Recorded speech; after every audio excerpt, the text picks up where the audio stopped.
Merci. Bonjour à toutes et à tous. Alors, en effet, on va vous parler aujourd'hui de tout ce qu'a lancé la région Île-de-France en prévision des Jeux Olympiques de 2024. Donc, en effet, on sait que les événements sportifs, les grandes manifestations sportives sont particulièrement attirantes pour les hackers et les cybercriminels. En fait, il y a effectivement des enjeux qui sont très importants en termes d'image. Ce sont des manifestations qui sont extrêmement suivies par des milliards de spectateurs et donc ce sont des tribunes pour des groupes d'activistes, par exemple au Jeux de Rio. Le groupe Anonymous avait pu perturber les manifestations pour faire de la communication autour des inégalités qui règnent autour de l'organisation des Jeux Olympiques. C'est une opportunité aussi de déstabilisation. On sait qu'on est dans une période de tension géopolitique majeure. Et donc, on sait que voilà, certains États peuvent avoir des attentions malveillantes. Et puis, il y a des enjeux financiers qui sont très importants, notamment du fait que l'événement étant concentré sur une courte période, les personnes qui seraient crypto-loquées, par exemple, pourraient être très tentées de payer la rançon parce qu'il n'y a pas le temps de revenir à un service normal par des processus classiques de restauration. Donc une période qui va être particulièrement suivie durant laquelle on s'attend à énormément d'attaques. On parle de milliards d'attaques cyber durant la période des Jeux Olympiques de Paris 2024. Alors face à ce contexte particulier, la région Île-de-France a entrepris un certain nombre d'initiatives depuis 2021. Et donc je vais laisser Achille parler de ces différentes initiatives. Oui, donc merci beaucoup. Donc, ce qu'on a décidé déjà, c'est de s'y prendre très tôt, fin 2021, de déclarer une feuille de route à la fois du numérique pour la région Île-de-France, mais aussi de la posture cyber. On a commencé, bien entendu, par un audit technique de tous nos SI, avec une feuille de route cyber qui identifie à la fois les chantiers prioritaires, mais tous les risques majeurs à mitiger. On a rédigé une PSSI région qui s'applique en interne, mais aussi à nos prestataires. On a ensuite renforcé cette gouvernance en formalisant les différentes politiques opérationnelles liées à cette PSSI, en intégrant la sécurité dès le design des projets, notamment sur des projets on-prem pour sécuriser nos hébergements. On a fait tout un travail sur de la gestion de crise classique avec formalisation d'une mallette de crise. Donc la crise Covid nous a beaucoup aidé puisqu'on a pu s'inspirer de tout ce qu'on a pu faire au niveau ministériel sur les gestions de crise et de définir derrière des exercices grandeur nature, soit en interne sur les aspects plutôt IT, mais aussi des exercices de crise globaux où les communications internes et externes et le cabinet sont représentés. Derrière, on a décidé de s'outiller fortement. Donc, on a déployé un EDR sur nos serveurs, on a mis en place un SOC managé, on a déployé un centre de réponse à incidents cyber de niveau 1 qui donne accès ensuite à des prestataires de niveau 2 de réponse à incidents. On a renforcé nos sauvegardes pour qu'elles deviennent immuables avec duplication, réplication, sauvegarde sur bande.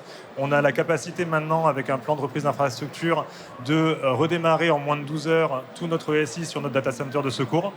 Et on a aussi énormément travaillé avec l'ANSSI, que je vois dans les gradins, sur notamment la partie CSERT, pour que ce qu'on déploie sur la région Île-de-France, on puisse aussi l'offrir aux collectivités, PME, ETI et associations d'Île-de-France avec la cybercaserne qu'on a lancée, qui permet d'accompagner déjà les acteurs en réponse à incidents, mais aussi de faire de l'aller vers, d'aller directement voir les personnes et les collectivités les plus en besoin d'une sensibilisation, on va dire, et d'un audit sur leurs pratiques cyber.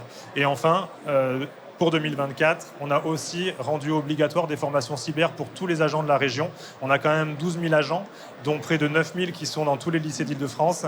Et il fallait vraiment leur montrer que toutes les attaques man in the middle, toutes les attaques de phishing, toutes ces tentatives pouvaient vraiment être quelque chose de critique pour nos SI.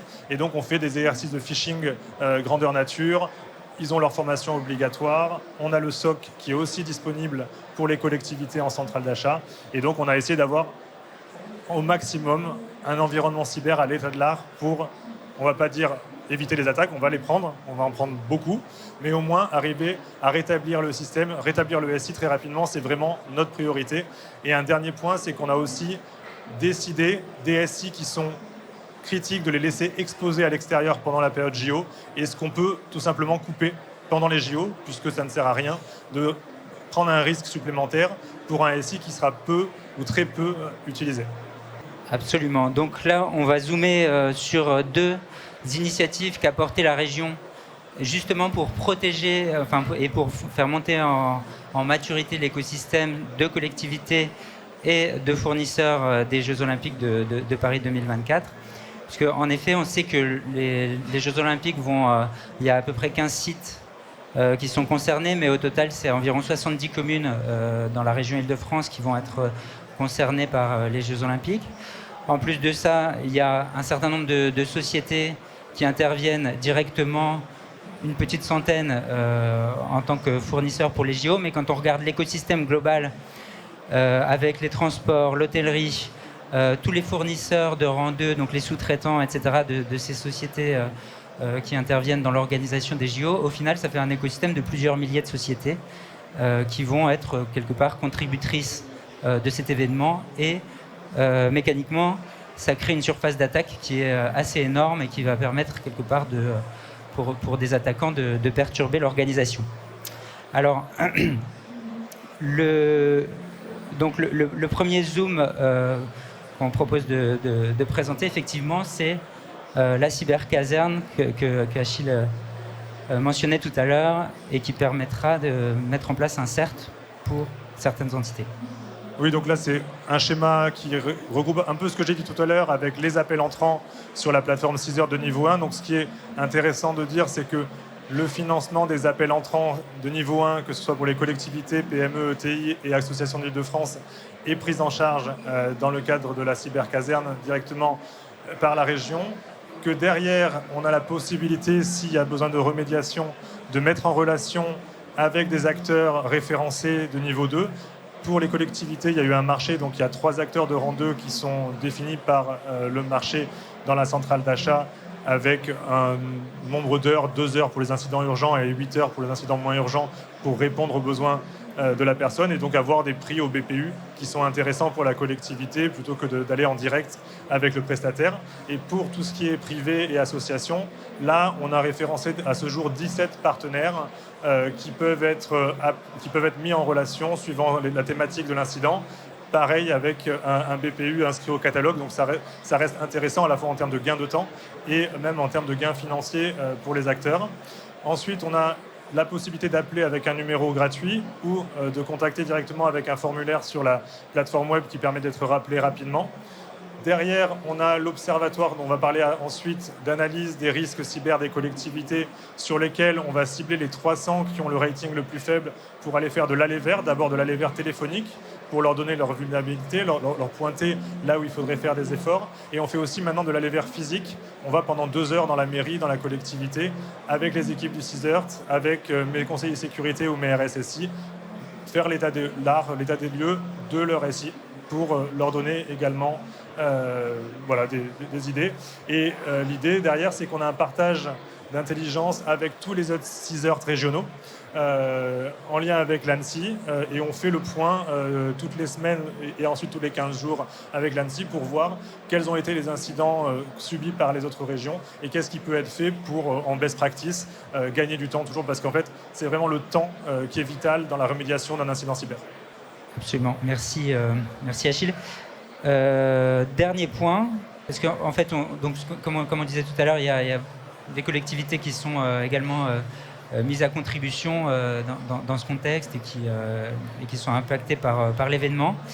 Et on sait, alors il y a un baromètre qui est publié régulièrement sur la maturité des collectivités, mais aussi des entreprises, de petites et moyennes entreprises, sur les sujets de cybersécurité et de maturité.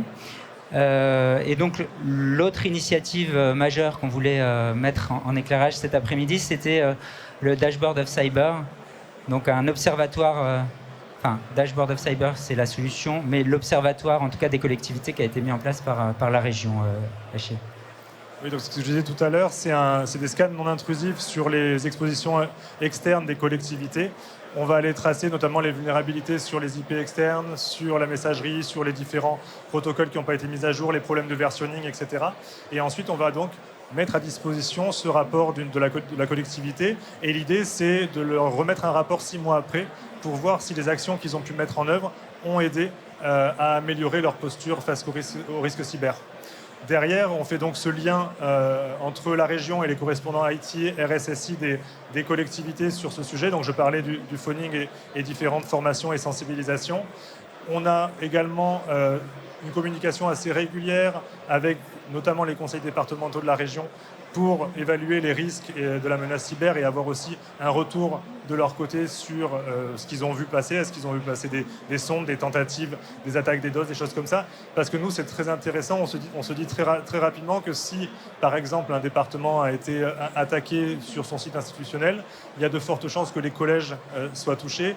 Si Île-de-France.fr est touché, ça peut aussi toucher les lycées. Donc on a vraiment ce besoin de partage d'informations. C'est très important pour nous de partager. Et donc le CISERT plus l'Observatoire des communes permet un peu de faire ce lien à l'échelon régional.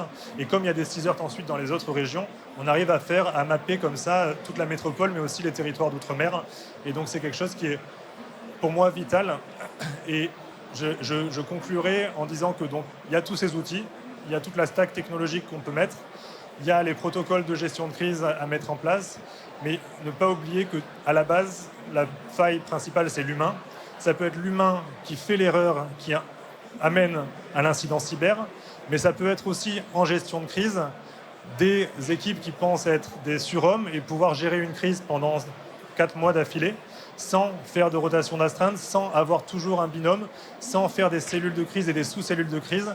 Et ça, c'est aussi quelque chose qu'on apprend chaque jour, et je pense que pour les JO, on sera prêt, c'est d'avoir vraiment à chaque instant la capacité humaine de résister à cet enchaînement de multicrises qu'on va avoir jusqu'au JO, et on espère que ça s'arrêtera fin août. Voilà.